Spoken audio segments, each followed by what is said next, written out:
Welcome guys to our channel IQ education. তোমরা জানো এই চ্যানেলে আমরা বিভিন্ন চাকরির পরীক্ষার গুরুত্বপূর্ণ টপিক নিয়ে আলোচনা করি এবং সেই গুরুত্বপূর্ণ টপিকের গুরুত্বপূর্ণ কোশ্চেন এবং তার অ্যান্সার নিয়ে আমরা বিস্তৃতভাবে আলোচনা করে থাকি। তো সেরকম আজকের আমাদের টপিক ইন্ডিয়ান কনস্টিটিউয়েন্ট অ্যাসেম্বলি বা গণপরিষদ ভারতীয় সংবিধানের গণপরিষদ। তো ভারতীয় সংবিধানের গণপরিষদ নিয়ে কোশ্চেন অ্যান্সার পর্বে যাওয়ার আগে আমরা গণপরিষদ সম্পর্কে একটুখানি বিস্তৃতভাবে জেনে নেব। তো গণপরিষদ কীভাবে গঠিত হয়েছিল? গণপরিষদ গঠিত হয়েছিল ক্যাবিনেট মিশন প্ল্যান 1946 সালের মে 16 অনুযায়ী। তো এই গণপরিষদে কতজন সদস্য ছিলেন? এই গণপরিষদের 389 জন সদস্য ছিলেন, যার মধ্যে 292 জন সদস্য বিভিন্ন প্রাদেশিক সভাগুলি বা প্রভিন্সিয়াল লেজিসলেটিভ অ্যাসেম্বলি থেকে ইলেক্টেড বা নির্বাচিত হয়েছিলেন এবং 93 জন ব্যক্তি নমিনেটেড হয়েছিলেন বিভিন্ন রাজ্যশাসিত অঞ্চল বা প্রিন্সলি স্টেটস থেকে এবং 4 জন ছিলেন chief commissioner of Delhi, Ajmer, Marwar, Coorg and Baluchistan প্রদেশ থেকে। এবং প্রতি 10 লক্ষে একজন ব্যক্তি, জনসংখ্যার নিরিখে প্রতি 10 লক্ষে একজন ব্যক্তি এই কনস্টিটিউয়েন্ট অ্যাসেম্বলিতে স্থান পেয়েছিলেন এবং প্রত্যেক প্রদেশের জনসংখ্যার মুসলিম, শিখ এবং জেনারেল জনসংখ্যা অনুপাতে সিট ডিস্ট্রিবিউশন করা হয়েছিল। এবং এই কনস্টিটিউয়েন্ট অ্যাসেম্বলি প্রথম বসেছিলেন 9 ডিসেম্বর 1946 সালে, যার সভাপতিত্ব করেছিলেন সবথেকে বয়োজ্যেষ্ঠ ব্যক্তি ডক্টর সচ্চিদানন্দ সিনহা এবং ডক্টর রাজেন্দ্র প্রসাদ ছিলেন, যার সভাপতি নির্বাচিত হয়েছিলেন 11 ডিসেম্বর এবং এইচ.সি. মুখার্জি বা হরিশচন্দ্র মুখার্জি ছিলেন যার ভাইস প্রেসিডেন্ট এবং বি.এন. রাও হয়েছিলেন কনস্টিটিউয়েন্ট অ্যাসেম্বলির অ্যাডভাইজার। তো আজকে আমরা প্রথম কোশ্চেনে চলে যাব আমাদের কনস্টিটিউয়েন্ট অ্যাসেম্বলির। আজকে আমাদের প্রথম question, the cabinet mission to India was headed by. Cabinet mission, আমি আগেই বললাম যে ক্যাবিনেট মিশন অনুযায়ী আমাদের কনস্টিটিউয়েন্ট অ্যাসেম্বলি বা গণপরিষদ গঠিত হয়েছিল। তো এই গণপরিষদ এর যে ক্যাবিনেট মিশন দ্বারা গঠিত হয়েছিল সেই ক্যাবিনেট মিশনের হেড কে ছিলেন? এখানে বলে রাখি যে ক্যাবিনেট মিশন 3 জন ব্যক্তি ক্যাবিনেট মিশনের সদস্য ছিলেন, sir Stafford Cripps, AV Alexander এবং লর্ড পেথিক লরেন্স। তো এর মধ্যে ক্যাবিনেট মিশনের হেড ছিলেন লর্ড পেথিক লরেন্স। সুতরাং option C is the correct answer. পরবর্তী question, the constitution of India was adopted by the. ভারতের যে সংবিধান সেটা কে অ্যাডপ্ট করেছিলেন? ভারতীয় সংবিধান অ্যাডপ্ট করা হয়েছিল কনস্টিটিউয়েন্ট অ্যাসেম্বলি বা গণপরিষদের দ্বারা। সুতরাং option C, constituent assembly is the correct answer. পরবর্তী question, the constituent assembly for undivided India first met on. Constituent assembly প্রথম কবে মিলিত হয়েছিল? প্রথম আমরা সবাই জানি প্রথম মিলিত হয়েছিল 9 ডিসেম্বর 1946। সুতরাং option B is the correct answer. পরবর্তী question, who among the following was the constitution adviser to the constituent assembly of India. গণপরিষদের সাংবিধানিক পরামর্শদাতা কে ছিলেন? গণপরিষদের সাংবিধানিক পরামর্শদাতা ছিলেন ডক্টর বি.এন. রাও। সুতরাং option A is the correct answer. পরবর্তী question, the constitution of India was enacted by a constituent assembly set up. Constitution assembly যেটা সেট আপ হয়েছিল সেটা কিসের আন্ডারে? Under the cabinet mission plan 1946। সুতরাং option B is the correct answer. পরবর্তী question, the constitution assembly which frame the constitution for independent India was set up in. গণপরিষদ কত সালে গঠিত হয়েছিল? আমরা সবাই জানি গণপরিষদের প্রথম মিটিং হয়েছিল 9 ডিসেম্বর 1946। সুতরাং গণপরিষদ গঠিত হয়েছিল 1946 সালে। সুতরাং option B is the correct answer. পরবর্তী question, who presided over the inaugural meeting of the constituent assembly of India. গণপরিষদের যেদিন প্রথম মিট করেছিল সেদিন তার সভাপতিত্ব কে করেছিলেন? সভাপতিত্ব করেছিলেন ডক্টর সচ্চিদানন্দ সিনহা, সবথেকে বয়োজ্যেষ্ঠ ব্যক্তি ছিলেন। সুতরাং option A is the correct answer. পরবর্তী question, who among the following was the chairman of the drafting committee of the constitution. কনস্টিটিউশনের ড্রাফটিং কমিটির এই কনস্টিটিউশন অ্যাসেম্বলির ড্রাফটিং কমিটির কে চেয়ারম্যান ছিলেন?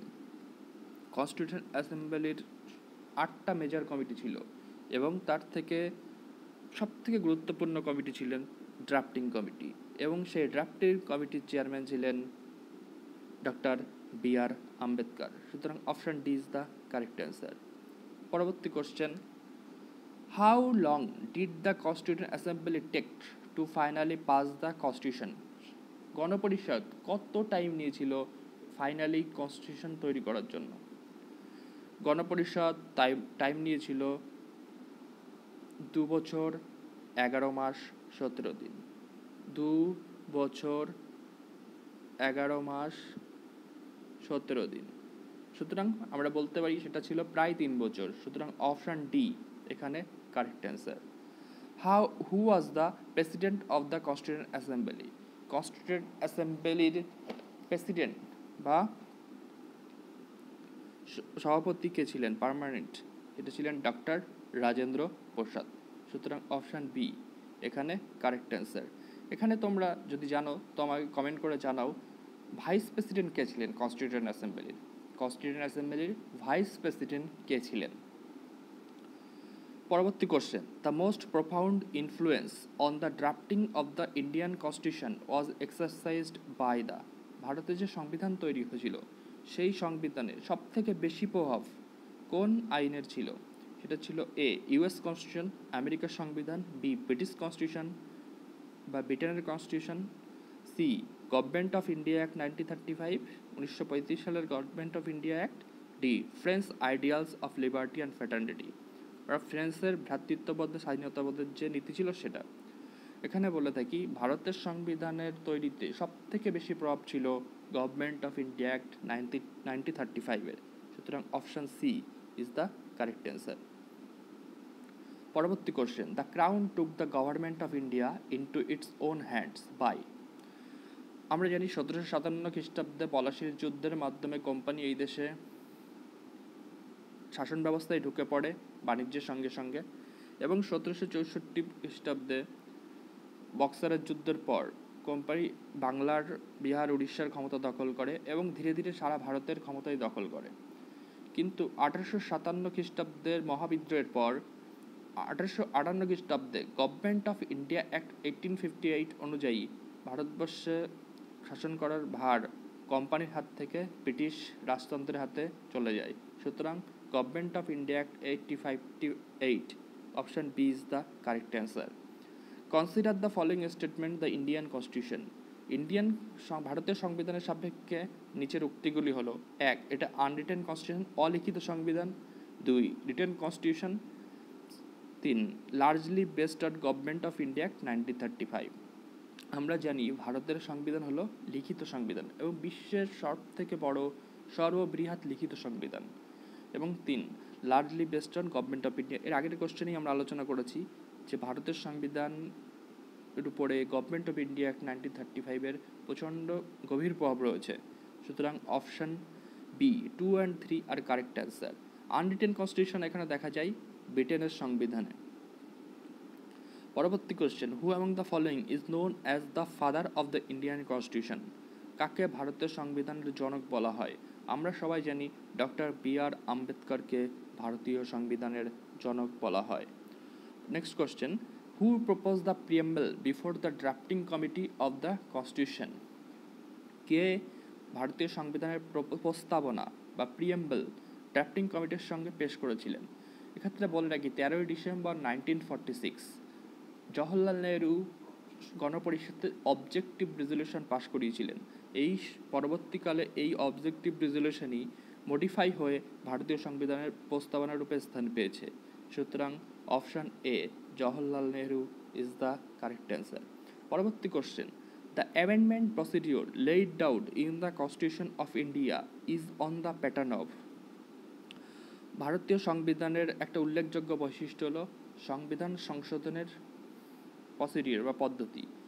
ভারতীয় সংবিধান কীভাবে সংশোধন করা হবে এবং এই সংবিধান সংশোধনের পদ্ধতি আমাদের নেওয়া হয়েছে সাউথ আফ্রিকান কনস্টিটিউশন থেকে। সুতরাং option C constitution of South Africa is the correct answer. The first session of the constitution assembly was held in, first session গণপরিষদের প্রথম সেশন বা সভা কোথায় অনুষ্ঠিত হয়েছিল? এক্ষেত্রে বলে রাখি গণপরিষদের প্রথম সেশন অনুষ্ঠিত হয়েছিল সেন্ট্রাল হল পার্লামেন্টে, সুতরাং এটা নিউ দিল্লিতে অবস্থিত, সুতরাং option D is the correct answer. পরবর্তী question, who among the following was the chairman of the union constitution committee of the constitution assembly? Constitution অ্যাসেম্বলির একটা গুরুত্বপূর্ণ মেজর কমিটির একটা গুরুত্বপূর্ণ কমিটি ছিল ইউনিয়ন কনস্টিটিউশন কমিটি, এবং সেই কমিটির চেয়ারম্যান ছিলেন জওহরলাল নেহেরু, সুতরাং option C Jawaharlal Nehru is the correct answer. এখানে একটা ট্রিক্স বলে রাখি, যত কমিটি আছে সেখানে ইউনিয়ন কমিটি হলেই জওহরলাল নেহেরু কারেক্ট অপশন দেখা যায়। পরবর্তী question, who among the following was not a member of the constitution assembly? Constitution অ্যাসেম্বলির মেম্বার কে ছিলেন না? Option A Sardar Vallabhbhai Patel, B Acharya J B. Kripalani, C Loknayak Jayaprakash Narayan, D K M. Munshi. এখানে বলে রাখি লোকনায়ক জয়প্রকাশ নারায়ণ কনস্টিটিউশন অ্যাসেম্বলির সদস্য ছিলেন না। এক্ষেত্রে আর একটু বলে দিই, জয়প্রকাশ নারায়ণ জেপি নামে পরিচিত ছিলেন এবং লোকনায়ক নামেও পরিচিত ছিলেন, যা বিভিন্ন পরীক্ষায় আসতে দেখা গেছে। Who was the first foreign minister of free India? স্বাধীন ভারতের প্রথম বিদেশমন্ত্রী কে ছিলেন? স্বাধীন ভারতের প্রথম বিদেশমন্ত্রী কে ছিলেন? আমরা জানি স্বাধীন ভারতের প্রথম প্রধানমন্ত্রী ছিলেন জওহরলাল নেহেরু, এবং জওহরলাল নেহেরুর হাতেই বিদেশ মন্ত্রকের দায়িত্ব ছিল, সুতরাং স্বাধীন ভারতের প্রথম বিদেশমন্ত্রী ছিলেন জওহরলাল নেহেরু। পরবর্তী question, which one among the following is a fundamental duty of citizen under the constitution of India? নিম্নলিখিতগুলির মধ্যে কোনটি ফান্ডামেন্টাল ডিউটি ছিল একজন ভারতীয় নাগরিক হিসেবে প্রত্যেকের ফান্ডামেন্টাল ডিউটি নিচেরগুলির মধ্যে কোনটি? A to provide friendly cooperation to the people of the neighbouring countries, প্রতিবেশী দেশের নাগরিকের সঙ্গে বন্ধুত্বপূর্ণ সম্পর্ক, B to protect monuments of national importance, জাতীয় স্মৃতিসৌধর সংরক্ষণের কর্তব্য, C to defend the country and render national service when called upon to do so, নিজের দেশকে প্রতিক্ষেত্রে সমর্থন করা এবং যখন দরকার জাতীয় কাজে যোগদান করা, D to know more and more about the history of India, ভারতের ইতিহাস সম্পর্কে বিস্তৃত জ্ঞান লাভ করা। এখানে বলে রাখি option C is the fundamental duty of citizens, এবং option B is the directive principle of state policy, সুতরাং অপশন সি এখানে correct answer. The first effort at drafting a dominion status constitution for India was made in response to the, ভারতের কনস্টিটিউশনে ভারতীয় Dominion status মর্যাদা পাওয়ার জন্য কখন ভারতীয় আবেদন উঠেছিল? এটা সাইমন কমিশন এর পরিপ্রেক্ষিতে। সাইমন কমিশন ভারতে আসে এবং তার পরিপ্রেক্ষিতে ডোমিনিয়ন স্ট্যাটাস পাওয়ার জন্য ভারতে আওয়াজ ওঠে, সুতরাং option C is the correct answer.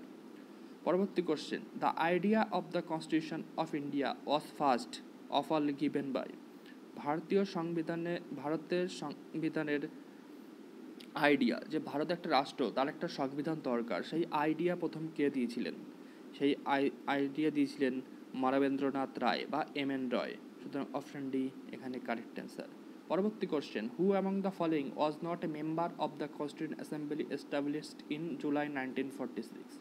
1946 সালে যে কনস্টিটিউশন অ্যাসেম্বলি গঠিত হয়েছিল তার কে মেম্বার ছিলেন না নিম্নলিখিত ব্যক্তিগুলির মধ্যে? Option A Vallabhbhai Patel, option B Mahatma Gandhi, option C K M. Munshi, option D J B. Kripalani. এখানে বলে রাখি option B Mahatma Gandhi constitution অ্যাসেম্বলির সদস্য ছিলেন না। পরবর্তী question, India became a sovereign democratic republic on, কত তারিখে ইন্ডিয়া সার্বভৌম গণতান্ত্রিক প্রজাতন্ত্র রূপে আত্মপ্রকাশ করে? Option A August 15, 1947, option B January 30, 1948, option C January 26, 1950, option D November 26, 1920। এখানে বলে রাখি আমরা সবাই জানি কবে ভারত সার্বভৌম গণতান্ত্রিক প্রজাতন্ত্রে পরিণত হয়, সুতরাং এই কোশ্চেনের উত্তর তোমরা আমাকে কমেন্ট সেকশনে কমেন্ট করে জানাও। আমি তোমাদের উত্তরে আশায় থাকলাম। আজকের সেশন ভালো লাগলে সবাই লাইক করো, কমেন্ট করো এবং তোমার বন্ধুদের কাছে শেয়ার করো যাতে এই ভিডিওটি তার কাজে লাগে, এবং চ্যানেলটি সাবস্ক্রাইব করো এরকম আরও নতুন নতুন ভিডিও পাওয়ার জন্য। Thank you.